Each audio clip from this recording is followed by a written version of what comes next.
Саламатсыздар ма балалар? Бүгін біз білім беру саласы әлеумет бойынша қоршаған ортамен танысу оқу қызметімізді бастаймыз балалар. Бүгін біздің оқу қызметіміздің тақырыбы тұрмыстық техника және оның қажеттілігі.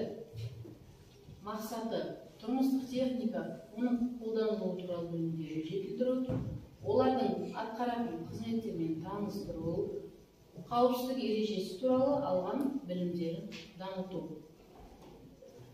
Балалар, сендерге мен жұмбақ жасағым келіп тұр. Біздің үйде бір зат бар, сақтайды онда тамақты. Мейлі болсын көз бен жас, іші оның қатты аяз. Балалар, біз үйде тағамдарды бұзылып кетпес үшін неде сақтаймыз? Тоңазытқышта. Дұрыс айтасыңдар балалар. Екінші жұмбақ. Шаң тозаңды сүймейді, тазалап оны жүрдейді.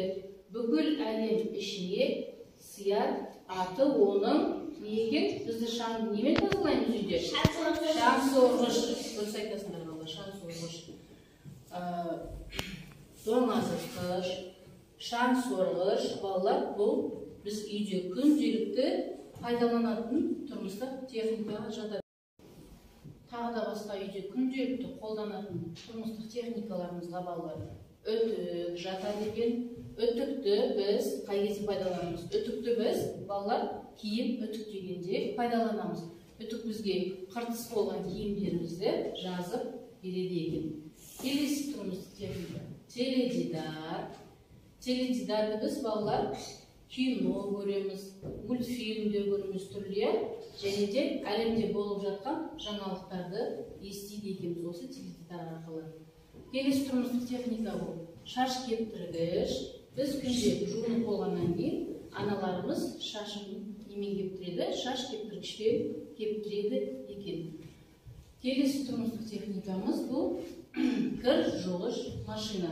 Кір жуғыш машина балалар бізде күнделікті пайдаланамыз десек те болады. Бұл арқылы біз кір киімдерімізді жуып, тазартып алады екенбіз.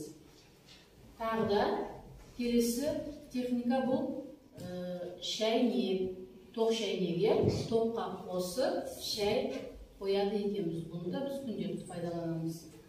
Және де тігін машинасы, тоққа қосылатын тігін машинасын біз пайдаланамыз. Бұл тігін машинасымен біз түрлі киімдерді тігеді екенбіз.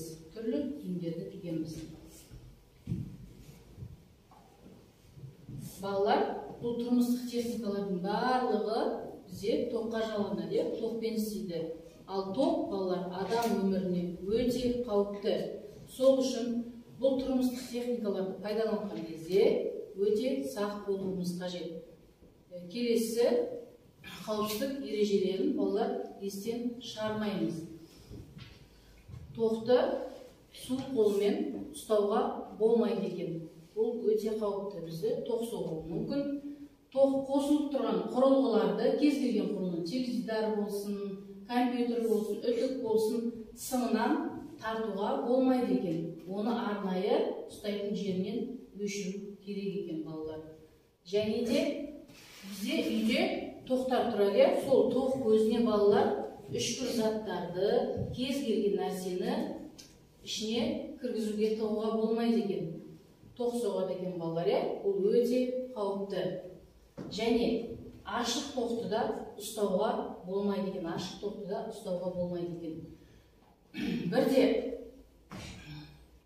Бірде анасы қызына сен екеуміз үй жинайық, сен шаңдарды сүрте бер деп қолына шүбірегін ұстады, сол ұйып береді екен ыдысқа. Өзі шаң сорғышты қоспақ болады екен. Сонда қызы жүгіріп келіп шаң сорғышты мен қосамын деп тоқты ұстап қоспақшы болады. Анасы оған рұқсат бермейді екен.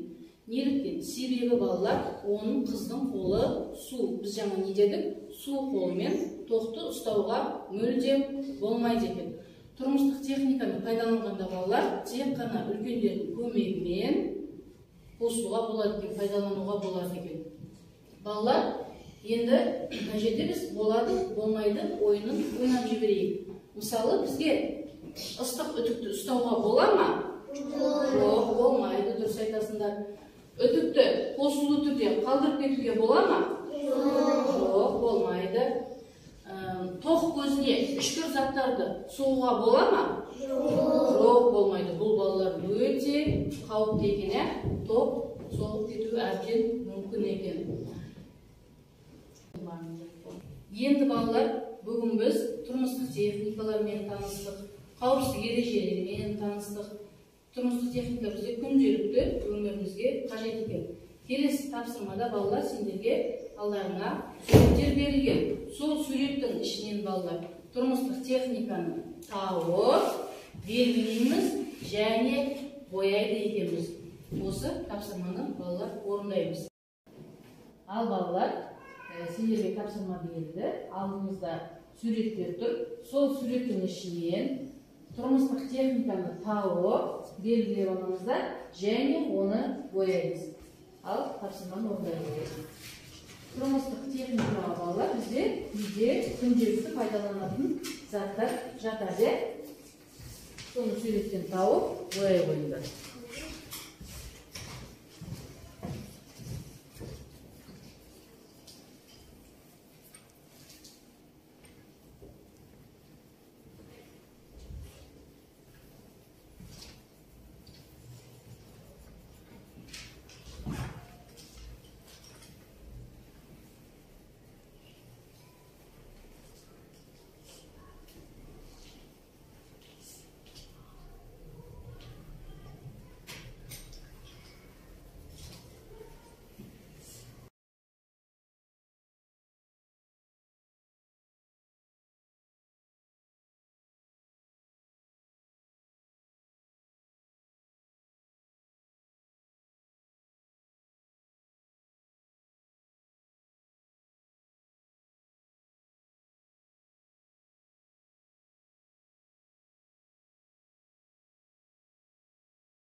Балалар, бүгін біз сабағымызда тұрмыстық техникалармен таныстық, тұрмыстық техникалармен жеке-жеке таныстық, олардың қызметімен атқаратын, оларды біз күнделікте пайдаланамыз, сол туралы айттық, және қауіпсіздік ережелері туралы айттық.